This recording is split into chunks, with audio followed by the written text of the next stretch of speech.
ఓం నమో వెంకటేశాయ. విద్యార్థులకు నా శుభశిస్సులు. ఈరోజు మనం డిజిటల్ విద్యా విధానం ద్వారా మాతృభావన అనేటటువంటి పాఠాన్ని మనం చెప్పుకోబోతున్నాము. ఈ మాతృభావన అనేటటువంటి పాఠ్యభాగాన్ని రాసినటువంటి కవి గడియారం వెంకట శాస్త్రి గారు, డాక్టర్ గడియారం వెంకట శాస్త్రి గారు. ఈయన శివభారతం అనేటటువంటి ఒక గ్రంథాన్ని రాశారు. అందులో తృతీయ శాస్త్రం నుండి మనకి ఒక పాఠ్యభాగం గ్రహించబడింది. మరి ఈయన కాలము 1901 నుంచి 1981 వరకు, అంటే 20వ శతాబ్దానికి చెందినటువంటి కవి అన్నమాట ఈయన. మరి ఈయన రచనలు మురారి, పుష్పబాణ విలాసము, రఘునాథీయము, మల్లికా మారుతము, వాస్తు జంత్రి అనేటటువంటివి. మరి ఈయన బిరుదులు కవితావతంస, కవి సింహ, అవధాన పంచానన అనేటటువంటి ఈ యొక్క బిరుదులు కూడా ఈయన గారికి ఉన్నాయి, ఈ వెంకట శాస్త్రి గారికి. తర్వాత మీరు ఈరోజు మీ పాఠ్యభాగాన్ని కనుక తీసినట్లయితే చదవండి, ఆలోచించి చెప్పండి అనేటటువంటి ఒక గడి ఫస్ట్లోనే ఉంది, చూడండి. దాంట్లో ఒక పద్యాన్ని ఇవ్వడం జరిగింది. ఇక్కడ ఆ పద్యం ఒకసారి చదువుతాను, చూడండి. సర్వతీర్థాంబూల కంటే సమధికము పావనం వైన జనయిత్రి పాదజలము వరతనూజనకు అఖిల దేవతల కంటే జనని ఎక్కుడు సముతాచార నిరత. ఈ పద్యంలో ఒకసారి మీరు బాగా అర్థం చేసుకోండి. సర్వతీర్థాంబుల కంటే సమధికంబు, అన్ని తీర్థాల కంటే కూడా, అంటే తీర్థ జలాలు అనే ఉన్నాయన్నమాట. ఏవైతే ఎల్లప్పుడూ ఎల్లవేళలా ప్రవహించే నదులు ఏవైతే ఉన్నాయో ఆ నదీ పరివాహక ప్రాంతాల్లో ఉండేటటువంటి దేవాలయాలు ఉంటాయి. అక్కడ ప్రవహించేటటువంటి ఆ నదిని తీర్థజలము అని అంటాం అన్నమాట. మరి కొన్ని దేవాలయాలు ఎక్కువ మంది జనాభా వచ్చిపోతూ ఉంటారు, మన వెంకటేశ్వర స్వామి గుడి లాంటివి. అలాంటి వాటిని పుణ్యక్షేత్రాలు అంటారు. ఈ నదీ పరివాహక ప్రాంతాల్లో ఉండేటటువంటి, ఉదాహరణకు మనకి కాళహస్తిలో అయితే మరి అక్కడ ఒక నది ప్రవహిస్తూ ఉంది. అలాగే విజయవాడలో కృష్ణా నది ప్రవహిస్తూ ఉంది, అక్కడ అమ్మవారు ఉన్నారు, కనకదుర్గ అమ్మవారు. మరి కాళేశ్వరంలో ఇంకొక నది, అక్కడ గోదావరి నది ప్రవహిస్తూ ఉంది, అక్కడ స్వామి ఉన్నారు. మరి కాశీలో కనుక చూసుకున్నట్లయితే అక్కడ శివుడు ఉన్నాడు, అక్కడ గంగా నది ప్రవహిస్తూ ఉంది. ఈ విధంగా పుణ్య నదులు ప్రవహించేటటువంటి పరివాహక ప్రాంతాల్లో ఉండేటటువంటి ఆ గుళ్ళు, అక్కడ ఉండేటటువంటి జలాన్ని తీర్థజలము అంటారు అన్నమాట. అది సర్వతీర్థాంబుల కంటే సమధికము, ఆ తీర్థ జలాల కంటే కూడా ఎక్కువైంది. పావనంబైన జనయిత్రి పాదజలము, పరమ పవిత్రమైనటువంటి జనయిత్రి అంటే మన తల్లి యొక్క పాదజలము. ఆ తల్లి యొక్క పాదాల మీద నుండి వచ్చినటువంటి జలము, ఆ పాదాలు కడిగినటువంటి జలము ఆ తీర్థ జలాల కంటే కూడా పవిత్రమైనది. వర తనూజనకు అఖిల దేవతల కంటే జనని ఎప్పుడు. ఈ వరతనూజుడు తల్లి తన గర్భంలో 9 మాసాలు మోసి పెంచి 9 మాసాలు మోసి బిడ్డని కంటుంది. మరి ఆ కనేటప్పుడు ఆమె పడేటటువంటి బాధ వర్ణనాతీతం. దీనికంటే ఇంకో జన్మ ఎత్తవచ్చు, లేకపోతే దీనికంటే మరణించడం మంచిది అన్నంత నొప్పులు, బాధ కలుగుతుందన్నమాట తల్లికి. అలాంటి ఆ జనని, మనకి జన్మనిచ్చినటువంటి ఆ యొక్క తల్లి సన్ముతాచార నిరత. మరి ఆ విధంగా మరి ఆ పవిత్రమైనటువంటి ఆ తల్లి గురించి మనకి చెప్పడం జరిగింది. కింద కొన్ని ప్రశ్నలు ఇచ్చారు, చూడమ్మా. ఆ ప్రశ్నల్లో మొట్టమొదటి చూడండి. మొట్టమొదటి ప్రశ్న, పావనమైన జనయిత్రి పాదజలము అంటే ఏంటి అనేది.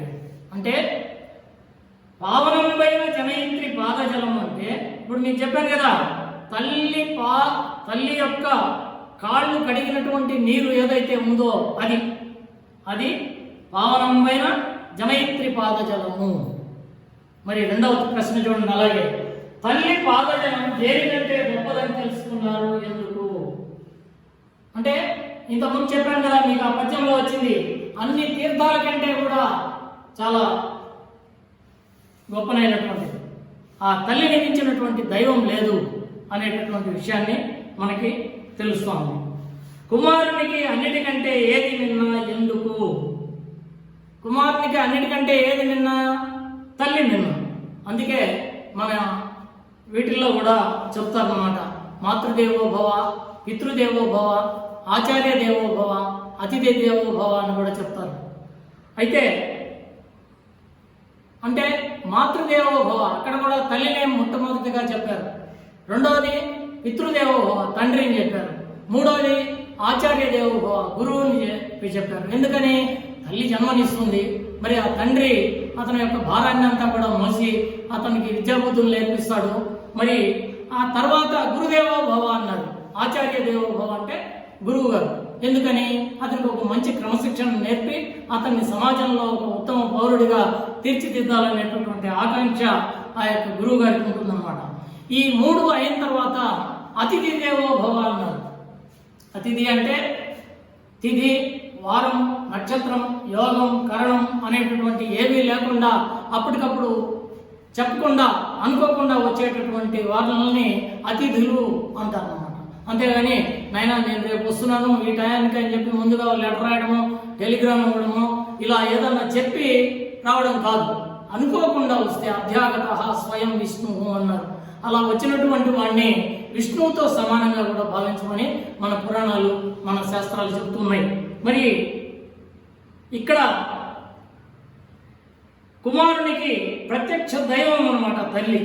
అందుకే నాలుగో ప్రశ్న చూడండి. ఈ పద్యం ద్వారా తల్లికి గల స్థానం ఏంటి అని గ్రహించారు? మీకు ఇప్పుడు అర్థమైంది కదమ్మా. ఈ యొక్క ప్రశ్న ద్వారా తల్లికి గల స్థానం ఏంటంటే మాతృదేవోభవ అని వేద ప్రమాణం. ఈ పద్యం ద్వారా తల్లికి సమున్నతమైనటువంటి స్థానం మన సమాజంలో ఉందని, తల్లి సకల పుణ్య నదుల కంటే కూడా గొప్పదని, సకల దేవతల కంటే కూడా గొప్పదని అనే విషయాన్ని మనం ఈ యొక్క పద్యం ద్వారా మనం తెలుసుకున్నాం. అలాగే ప్రతి స్త్రీమూర్తి మనకు తల్లితో సమానమని ఎందుకంటారు?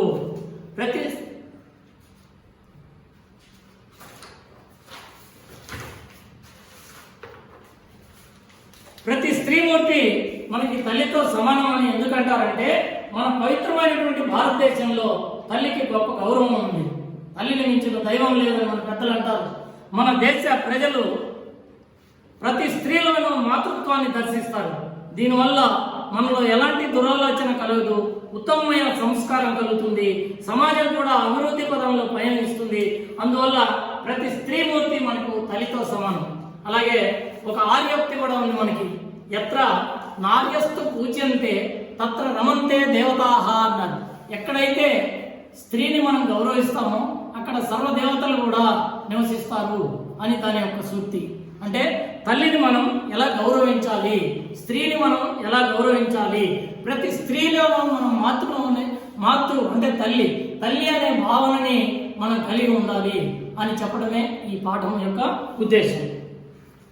ఇకపోతే ఆ కింద నేపథ్యం అనేది చూడడమా, ఇది చాలా ముఖ్యమైనటువంటిది. చాలా ఇంపార్టెంట్ అయిన విషయం ఏంటంటే ఈ పాఠంలో మీకు 10 మార్కుల నుంచి 15 మార్కుల వరకు మనము ఈ పాఠాన్ని కనుక అన్నీ నేర్చుకుంటే ఆ 15 మార్కులు మన జేబులో పెట్టుకొని మనం పరీక్షకి వెళ్ళినట్టే అనమాట, పబ్లిక్ పరీక్షకి. కాబట్టి మనము ఈ పాఠాన్ని చాలా జాగ్రత్తతో విని చక్కగా నేర్చుకోవాలి. ఈ నేపథ్యం అనేది కూడా మనకి ఈ పబ్లిక్లో అడుగుతూ ఉంటారు, జాగ్రత్త చూసుకోండి. మొదటి దండయాత్రలో కళ్యాణి దుర్గం చేయించిన తర్వాత అబ్బాజీ స్వామిదేవుడు విజయోత్సాహంతో శివాజీ వద్దకు వస్తాక నేపథ్యాన్ని గురించి మనం తెలుసుకోవాల్సిన విషయం ఉంది. నేపథ్యం అంటే సందర్భం. పాఠ్యభాగం అసలు ఏ సందర్భంలో ఉంది, ఎందుకు ఈ పాఠాన్ని ఇక్కడ చెప్పాల్సి వచ్చింది మనకి అనే విషయం చూస్తే, మరి మొదటి దండయాత్రలో కళ్యాణి దుర్గాన్ని జయించిన తర్వాత అబ్బాజీ స్వామిదేవుడు విజయోత్సాహంతో శివాజీ వద్దకు వస్తాడు. శివాజీ మనల్ని ఇంతకుముందు పరిపాలించినటువంటి రాజులు, మరాఠీ రాజు, ఆ రాజుగారు ఎన్నో కోటల్ని అక్కడక్కడ జయిస్తూ వచ్చారు. వస్తూ ఇలా కళ్యాణి అనేటటువంటి ఒక దుర్గాన్ని జయించడం కోసం కూడా తన యొక్క మనుషుల్ని పంపించాడు. అప్పుడు సోందేవుడు శివాజీతో, దేవా, మీ ఆజ్ఞ ప్రకారం కళ్యాణిని జయించి దాని సర్దారులను పట్టి బంధించి సర్వస్వాన్ని రాణివాస స్త్రీలను బందీలుగా తెచ్చాను అని మనవి చేశాడు. అంటే శివాజీ తన యొక్క మనుషులైనటువంటి అబ్బాజీ సోందేవుడు వాళ్ళని ఆ యొక్క కళ్యాణదుర్గం మీదకి దండయాత్రకి పంపించాడు. పంపించినప్పుడు అప్పాజీ సోందేవుడు అక్కడ ఆ యొక్క రాజ్యాన్ని జయించి అక్కడ ఉండేటువంటి సంపదని, అక్కడ ఉండే రాణివాస స్త్రీని ఇక్కడికి తీసుకొని రావడం జరిగింది. ఇది విన్న శివాజీ పరస్త్రీలు తల్లులతో సమానం అని చెప్పి ఆమెకు అగౌరవం కలిగించినందుకు చింతిస్తూ అలా చేయడం తగదని హితవు పలికిన సందర్భంలో ఈ యొక్క పాఠ్యభాగం. ఈ యొక్క పాఠ్యభాగము చారిత్రక కావ్య ప్రక్రియకు చెందింది. అంటే చరిత్ర ఆధారంగా రచించినటువంటి కావ్యం అన్నమాట. ఇది చరిత్ర, మన యొక్క చరిత్ర, భారతదేశ చరిత్రలోనే ఇది ఒక భాగం అన్నమాట. కాబట్టి ఈ విషయం మీరు తెలుసుకొని ఈరోజు ఈ నేపథ్యాన్ని కంపల్సరిగా మీరు నేర్చుకోవాలి. అలాగే ఈ కవి కాలాతుల్ని మనం ఈ పాఠ్యభాగంలో ఈరోజు మనం నేర్చుకోవాలి. ఈ నేపథ్యాన్ని మీరు నేర్చుకున్న తర్వాత ప్రవేశికను కూడా తెలుసుకోవాలి. జాతి జీవన విధానాన్ని ప్రతిబింబించేది మన సంస్కృతి. మన భారతీయ సంస్కృతి స్త్రీలకు గొప్ప స్థానాన్ని ఇచ్చింది. పరస్త్రీలను తల్లులుగా, పరధనాన్ని గడ్డి పరకతో సమానంగా భావించమని చెప్పింది. మరి అటువంటి ఉదాత్తమైన భావనలను జీవనశైలిగా మలుచుకొని పరిపాలన సాగించిన ధీరోదాత్త చక్రవర్తి ఛత్రపతి శివాజీ జీవితంలో ఒక సంఘటన మాతృభావనకు అద్దం పడుతోంది. దాన్ని మన గడియారం వెంకటేశ్వర శాస్త్రి గారు తీర్చిదిద్దిన తీరు చాలా ప్రశంసనీయమైంది. సహృదయతకు, మత సామరస్యానికి ప్రతీకగా నిలిచినటువంటి ఆ సన్నివేశాన్ని మనం రేపటి నుంచి మన పాఠంలో చెప్పుకుందాము. రేపు అందరూ కూడా తప్పనిసరిగా టెక్స్ట్ బుక్లు ముందు పెట్టుకుంటే మీకు ఆ యొక్క పదచ్ఛేదము, పదాన్ని ఎలా పలకాలి, పద్యాన్ని ఎలా చదవాలి రాగయుక్తంగా అనే విషయాలన్నీ కూడా మీకు తెలుస్తాయి. కాబట్టి ఇంతకు ముందులాగా కాకుండా ఈ రోజు నుంచి మీరు 9వ తరగతి కంటే 10వ తరగతి చాలా సులభం పాస్ కావడం. కాబట్టి ఎప్పుడు పాస్ కావడం సులభం అంటే ఏ రోజు చెప్పినటువంటి పాఠాన్ని ఆ రోజు మీరు నేర్చుకున్నట్లయితే ఇంతకంటే సులభంగా ఇంకోటి ఉండదు. మీకు చాలా ఈజీగా మంచి గ్రేడ్తో, మంచి మార్కులతో మీరు పాస్ అవుతారని నేను భావిస్తున్నాను. ఏ రోజు హోంవర్క్ ఆ రోజు చేయవలసిందిగా నేను కోరుతున్నాను. అయితే కొంతమందికి టెక్స్ట్ బుక్ల్లో పాత వాటిల్లో అయితే ఇది 3వ పాఠంగా ముద్రించబడింది. కొత్తగా వచ్చిన లాస్ట్ ఇయర్, అంతకుముందు ఇయర్ ప్రింట్ అయినటువంటి పుస్తకాల్లో అయితే ఇది 1వ పాఠంగా ప్రింట్ అయింది. కాబట్టి ఈ విషయాన్ని విద్యార్థులందరూ గమనించండి.